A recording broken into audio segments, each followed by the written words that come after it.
Estamos de volta com Pensamento Jurídico, uma produção da Amages. Participe de nosso programa pelo e-mail pensamento@amages.com.br, pensamento@amages.com.br. Hoje estamos discutindo a redução de juros, o corte de juros e se é interessante você rever contratos antigos, eliminar abusos. O nosso entrevistado é o juiz Valner Miller de Azevedo, da 4ª Vara Civil da Comarca de Uberlândia. Doutor Valner, falamos no bloco anterior sobre a questão de contratos antigos. Com essa onda de redução de juros, propostas novas, modalidades de contrato, é interessante, é recomendável ao consumidor rever um contrato antigo para eliminar abusos, prováveis abusos? Sim, se ele for fazer uma revisão administrativa junto à própria financeira e a financeira aceitar, né, quitar o contrato antigo, fazer um novo contrato, repactuar essa taxa, esse juro, ele pode fazer. Mas também ele vai ter que fazer uma análise muito interessante, porque todos os contratos utilizam tabela price, né, em que há um divisor entre juros, amortização e juros e amortização. Você paga mais juros no início das prestações iniciais, então você amortiza pouco, né? E depois, no meio, mais ou menos no meio do contrato, há um equilíbrio em que a amortização cresce, os juros diminuem e depois tudo é zerado. Então, essa tabela price ela tem essas inversões aí.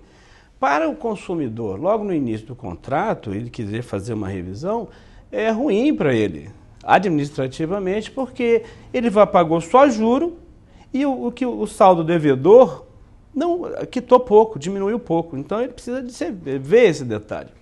Agora, se ele vai discutir, não, está sendo oferta de um juro novo pelo banco e ele quer rever esse contrato na justiça, ele precisa de comprovar que houve uma mudança, né? Não é na oferta de juro, mas uma mudança, houve um desequilíbrio. Né? Ou uma fériasão. Houve um desequilíbrio para ele provar para a justiça em que aquele contrato precisa ser revisto. Né? Então, hoje tem que estudar muito, os operadores do direito eles têm que estudar muito sobre essas questões. É só o juro? Por que o juro é abusivo? Não, naquela época que foi feito o contrato, era o juro que estava sendo praticado no mercado. O que é abusivo nesse contrato? Qual é a cláusula que é abusiva nesse contrato? Qual a interpretação que está prejuízo para o consumidor? Então ele tem que identificar tudo isso antes. Ele tem que identificar isso tudo antes, porque o juiz não pode estar analisando o contrato sem a provocação, né? Essa cláusula abusiva, essa forma de cálculo do juro, como nós colocamos no bloco anterior, ela é abusiva para mim porque o banco está ele me fez uma oferta de 1% e na verdade ele está me cobrando 1,2%, então está tendo um valor a mais, que eu estava embutido na prestação. E são fórmulas que se apresentam na hora ali de fechar o negócio, que muitas vezes o consumidor não tem conhecimento. Então precisa de ver essa mudança. O senhor acha que existe uma má-fé, por exemplo, nesse meio, o distanciamento que há entre a compreensão do consumidor e a especialidade das financeiras, dos bancos? O senhor acha que existe uma má-fé nesse sentido? Porque quase sempre que se fala em contratos bancários, os juros são sempre os grandes vilões. São apenas os juros ou tem outras situações complicadas nessa negociação? Eu acho que há mais questões complicadas, né? O banco ele tem um arsenal jurídico, né? Estava até lendo um voto do ministro Noronha, né? Do Superior Tribunal de Justiça. Superior Tribunal de Justiça. Que aliás editou algumas súmulas a respeito do assunto. Ele é muito interessante. Tem um recurso especial, 1 milhão, olha só o número do recurso, 1 milhão, acho que 0,61. Então ele traz, era discussão de coisas repetitivas, né? E muito interessante que ele coloca lá, que não adianta a justiça, eu acho que também a justiça não deve estar examinando de ofício algumas questões, mas não adianta a justiça estar examinando essas questões, porque o banco, com o seu cabedal jurídico, a sua inteligência, há sempre algum detalhe novo em que ele vai colocar. Como hoje nós estamos vendo aí, as taxas que os bancos cobram, aquelas taxas que estão na resolução do Banco Central, houve um aumento e ninguém divulgou isso. Ele vai diminuir o juro e está subindo as taxas. Então ele não vai ter prejuízo da sua receita, né? A gente volta a discutir essa questão de legislação daqui a pouco. Gostaria antes de chamar os estudantes da Faculdade de Direito aqui da Universidade Federal de Uberlândia para as nossas perguntas e me ajudar a entrevistá-la. A primeira pergunta, por favor, então, do Paulo.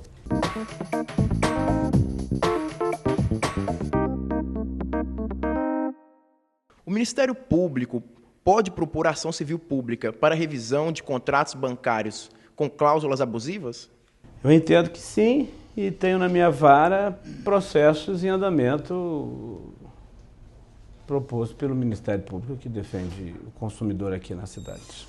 Levando-se em consideração o texto da súmula 381 do STJ, segundo a qual nos contratos bancários é vedado ao juiz conhecer de ofício da abusividade das cláusulas, a súmula não estaria contrariando o microsistema de defesa do consumidor, que estabelece uma proteção maior do consumidor em face daquele que redigiu o contrato? Alexandre, a pergunta é muito interessante.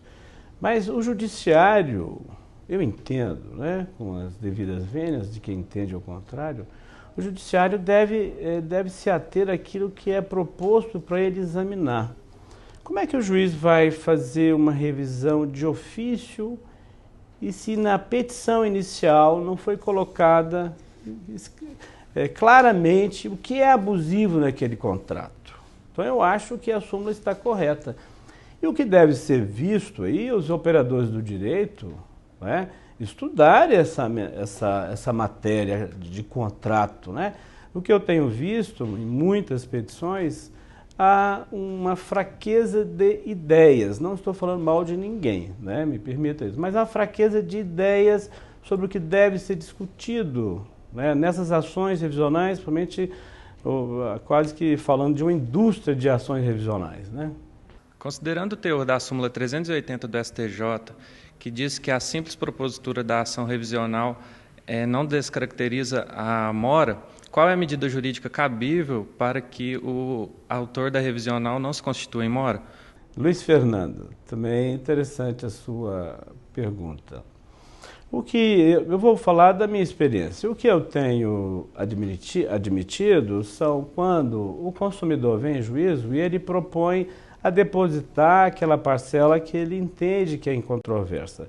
Então, nesses casos, quando ele deposita e as questões que o advogado dele colocou em juízo, elas têm uma aparência, né, do bom direito, de juridicidade, eu entendo em que deve se ater a essa questão aí, né, dele não ter o nome negativado, né, porque ele fez um depósito, então a dívida está sendo garantida, e também a posse do automóvel, né? Estamos aqui tratando mais de alienação fiduciária de automóvel. Então ele não pode ter esse prejuízo. Se não houver essa circunstância, só a propositura de uma ação revisional, né, e muitas vezes uma petição e o que está sendo propondo um pouco acanhado juridicamente, nesse aspecto o nome dele vai ser negativado. Não há como acolher um pedido de antecipação tutela para retirar o nome do consumidor do cadastro. Muito bem. Agradecer então a participação dos estudantes aí, do Paulo, do Alexandre e Luiz Fernando, da Faculdade de Direito da Universidade Federal de Uberlândia. Doutor Valner, a questão da legislação brasileira a respeito dos juros e dos contratos bancários é uma legislação atualizada ou está defasada? Porque, como o senhor mesmo falou, os advogados dos bancos são muitos especializados, com advogados bem preparados para essa defesa dos bancos. Como é que o senhor avalia isso? Na verdade, é a formação do contrato, né? Se você chega no banco, vai fazer uma operação financeira, você não discute. A única coisa que você chega e fala assim, olha, eu estou precisando de 5 mil, eu quero financiar esse carro, eu tenho só 1.000, você financia os 10 mil. Então, não há uma relação de igualdade no contrato. O contrato já vem redigido, é um contrato de adesão, e há cláusulas ali em que há diversas interpretações, são cláusulas múltiplas, né, de diversos tipos de relação jurídica que o cliente pode ter com aquela financeira. Mas, no geral, né, o nosso Código Civil atual, o Código de Defesa do Consumidor, né, eu acho que são leis assim, que preenchem, né, as necessidades das relações jurídicas que nós temos. Muito bem. Vou fazer um novo intervalo. Eu gostaria que depois o senhor examinasse exatamente essa questão sobre o controle aí dos bancos a partir sobre a ótica do Código de Defesa do Consumidor e também o que o Superior Tribunal de Justiça decidiu, as chamadas súmulas vinculantes, para regular e agilizar a questão dos juros e julgamento de contratos bancários. A gente volta em instantes.